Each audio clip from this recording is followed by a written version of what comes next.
Hello student, welcome to Equator Academy Dehradun. और मैं लाया हूँ आप लोग के लिए एक छोटा सा वीडियो। आप में से जो लैब असिस्टेंट का जिन्होंने फॉर्म भरा है और आप लोग ये जो है तैयारी जो है इसकी कर रहे हैं, जैसे कि आप में से जो बायो ग्रुप वाले हैं, आप लोगों ने दो ग्रुप इसमें चूज किए होंगे। पहला आपका है जूलॉजी और दूसरा आप लोगों ने भरा होगा बॉटनी। ठीक है। तो अगर मैं कुछ इसकी बात करूं कि एग्जाम की डेट और सिलेबस की बात करें इस वीडियो में, तो अगर आप एग्जामिनेशन यानी कि परीक्षा कैलेंडर को देखें जो कि 29 नवंबर 2023 को पब्लिश किया गया था, उसके अकॉर्डिंग जो है आपकी जो ये लैब असिस्टेंट की यानी कि प्रयोगशाला सहायक की जो परीक्षा है वो 23 से 26 अप्रैल 2024 को आपकी होगी। ठीक है। और जैसे कि आपने अगर क्या लिया होगा, बायोलॉजी ग्रुप के अंदर आप लोगों ने खास तौर पे बॉटनी लिया होगा और जूलॉजी लिया होगा, तो मैं उसकी यहाँ पर क्या करूंगा, बात करूंगा। तो पहले मैं इस लेक्चर में जूलॉजी का जो सिलेबस है उसकी बात की जाएगी। ठीक है। तो यानी कि एग्जाम आपका 23 अप्रैल से 26 अप्रैल को चलेगा। और एग्जाम का पैटर्न अगर हम देखें तो आपका जो पेपर होगा, फर्स्ट पेपर जो आपका होगा वो क्या होगा, आपका हिंदी और जीएस का होगा। 2 घंटे का आपका पेपर होगा। 100 क्वेश्चन आपके आएंगे। जैसे कि हमको पता है कि 100 में से आपके 80 जो हैं वो जीएस के क्वेश्चन होंगे और आपके 20 जो हैं वो आपके किसके क्वेश्चन होंगे, हिंदी के क्वेश्चन होंगे, जैसा कि अभी आपके 7 जनवरी को जो पेपर है। और फिर जैसे मान लीजिए अगर आप जूलॉजी लेते हैं तो जूलॉजी का पेपर होगा, फिर अगले दिन आपका मोस्ट प्रॉब्ली बॉटनी का पेपर होगा। कुछ इस तरीके से ये लोग जो इतना लंबा इन्होंने शेड्यूल दे रखा है 23 से 26 तारीख में कंप्लीट करेंगे। ठीक है।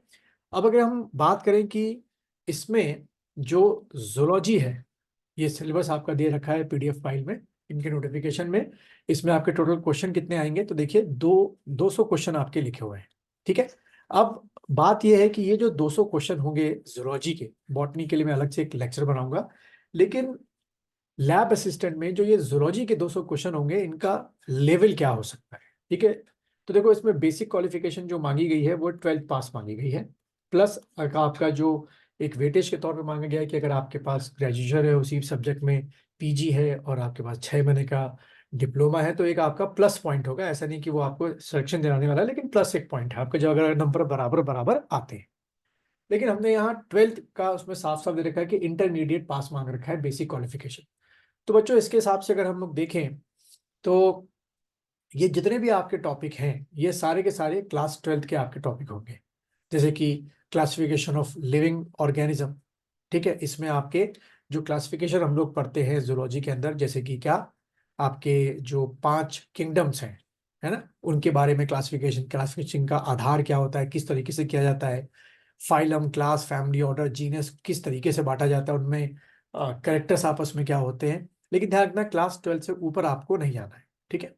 लेकिन ध्यान रखना यहाँ पे क्लास 12 का मतलब आप मान के चलेंगे बीएससी फर्स्ट ईयर तक के भी क्वेश्चन आपसे पूछे जा सकते हैं।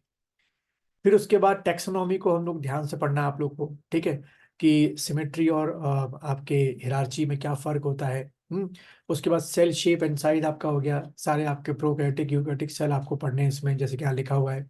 Structure and function of cell organs, जितने भी आपके यूकैरियोटिक सेल ऑर्गन्स हैं उनके माइक्रो लेवल में फंक्शन बनना। खाली क्लास 11 12 की जो बायोलॉजी है उससे काम नहीं चलेगा, आपको थोड़ा सा अप लेवल पे जाना पड़ेगा, यानी कि नीट लेवल पे जाके इसकी तैयारी करनी पड़ेगी।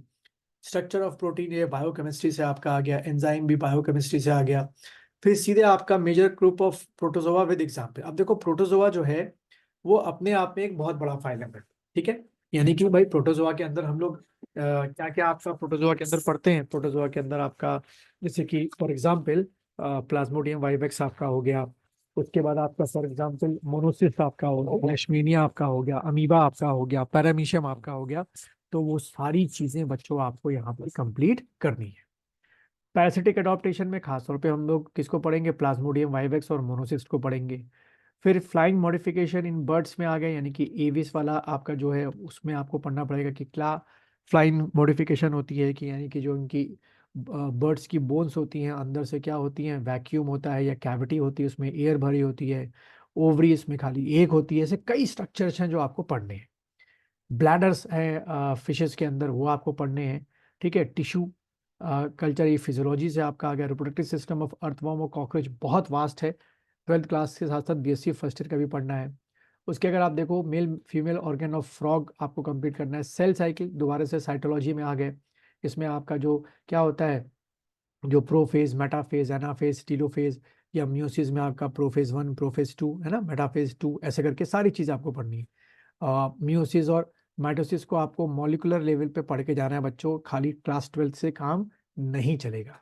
फिर देखो फिजियोलॉजी में आ गया आपका, जिसमें यूरिन फॉर्मेशन कैसे होता है किडनी के अंदर है, वो पढ़ना होता है। ट्यूब्यूल्स कैसे काम करती हैं, लूप ऑफ हेनले आपने पढ़ा होगा, बोमेन कैप्सूल पढ़ा होगा, प्रॉक्सिमल कॉन्वोल्यूटेड ट्यूब्यूल पढ़ा होगा, डीसीटी पढ़ा होगा, सारी चीज़ें बच्चों आपको कंप्लीट करनी है। कार्डिक मसल्स या मसल्स जितनी भी आपकी होती हैं वो सारी पढ़नी होती है। फिर देखो यहाँ पे नर्वस सिस्टम आपका कवर अप हो गया। और फिर इस टॉपिक में आपको पूरा इंडोक्राइन जो ग्लैंड सिस्टम होता है, यानी कि पूरा जो एनिमल फिजियोलॉजी है, जिसमें आपकी सारी ग्लैंडें हैं, जैसे कि पिट्यूटरी ग्लैंड, थायराइड ग्लैंड, उसके बाद parathyroid gland, adrenal gland, ovary हो गया, पेनक्रियाज हो गया, और प्लासेंटा एक जो टेम्परेरी स्ट्रक्चर बनता है, सारा उसके आपको उसके एमसीक्यू तैयार करने हैं। फिर उसके बाद अगर आप देखो तो ह्यूमन डाइजेस्टिव सिस्टम पूरा, एलिमेंट्री कैनाल आपको पढ़ना है, रेस्पिरेशन सिस्टम हो गया, ब्लड वेस्कुलर सिस्टम हो गया, फर्टिलाइजेशन हो गया, तो ये एम्ब्रियोलॉजी वाले पार्ट से आपको बड़े आराम से मिल जाएगा। प्लासेंटा भी एम्ब्रियोलॉजी वाला पार्ट हो गया। फिर देखो यहाँ पर क्या आ गया, इन्वायरमेंट इकोलॉजी का एक तरीके से पार्ट आ गया। डिजीज वायरस से होने वाली, बैक्टीरिया से होने वाली, फंजाई से होने वाली, इम्यून आपका आ गया है ना। ये सारी चीजें आपको इसमें कंप्लीट करती हैं। तो बच्चों इस तरीके से आपके पूरे 200 क्वेश्चन जो बनेंगे, तो मुझे पूरी उम्मीद है कि बहुत अच्छा वेरिएशन का पेपर आपका बनेगा। तो क्लास 11-12 की किताब पहले आप एनसीईआरटी की खत्म करो, फिर उसके बाद बीएससी फर्स्ट ईयर के नोट्स आप उठाना फिजियोलॉजी के, या अगर आपको कहीं से नीट के नोट्स मिल जाए तो वो भी आपकी तैयारी के लिए अच्छा है।